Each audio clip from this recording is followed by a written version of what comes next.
தமிழக கேரள எல்லையில் பள்ளி வாகனம் கேரள அரசு பேருந்தில் மோதி விபத்து. 28 மாணவ மாணவிகள் லேசான காயங்களுடன் தனியார் மருத்துவமனையில் அனுமதி. குமரி மாவட்ட எல்லை பகுதியான காரக்கோணம் அருகே கேரளா தமிழ்நாடு எல்லையில் பள்ளி வாகனம் பேருந்தில் மோதி விபத்துக்குள்ளானது. மிதமான மழை பெய்து கொண்டிருந்த போது கவனக்குறைவால் எதிரே வந்த கேரள அரசு பேருந்து மீது லேசாக மோதி இந்த விபத்து ஏற்பட்டதாக கூறப்படுகிறது. இந்த எதிர்பாராத விபத்தில் 28 மாணவர்கள் லேசாக காயமடைந்தனர். அவர்கள் உடனடியாக மீட்கப்பட்டு அருகிலுள்ள மருத்துவமனையில் சிகிச்சைக்காக அனுமதிக்கப்பட்டுள்ளனர். மாலையில் பள்ளி முடிந்து மாணவர்கள் பள்ளி வாகனத்தில் வீடு திரும்பும் போது இந்த விபத்து ஏற்பட்டது. இந்நிலையில் விபத்தின் சிசிடிவி காட்சிகள் வெளியாகியுள்ளது.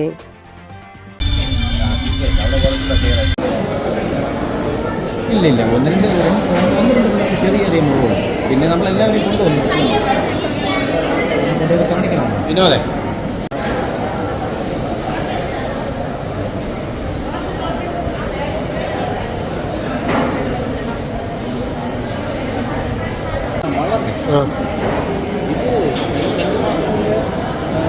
ഒരു പയ്യനെ ഇവരിങ്ങനെ വളഞ്ഞു വരുമ്പോൾ ശ്രദ്ധിക്കില്ല, അവിടുന്ന് വിട്ടു.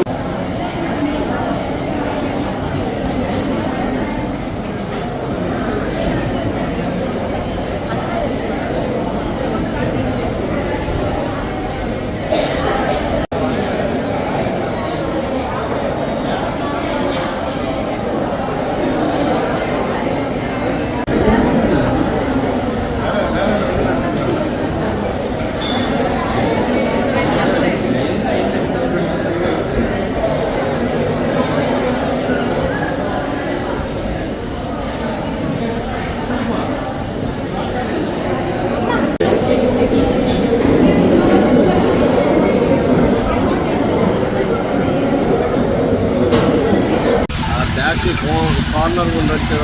ಇಲ್ಲ ಫ್ರೆಂಡ್ ഹലോ മരുന്ന് കഴിക്കുന്നുണ്ട്.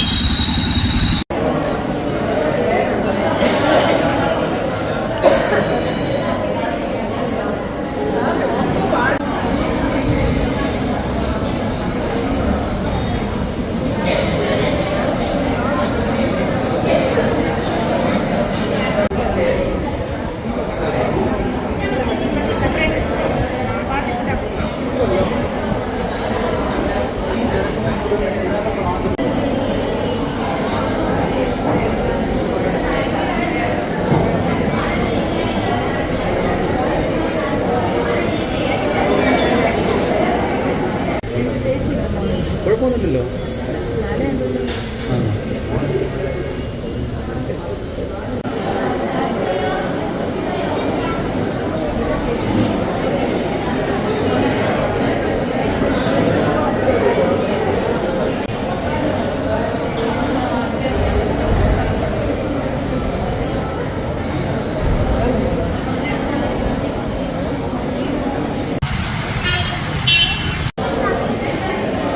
ഈ വണ്ടി വിഷയത്തിൻ്റെ വിഷയം വണ്ടി തട്ടിയിട്ടിൻ്റെ വലിയ വിഷയം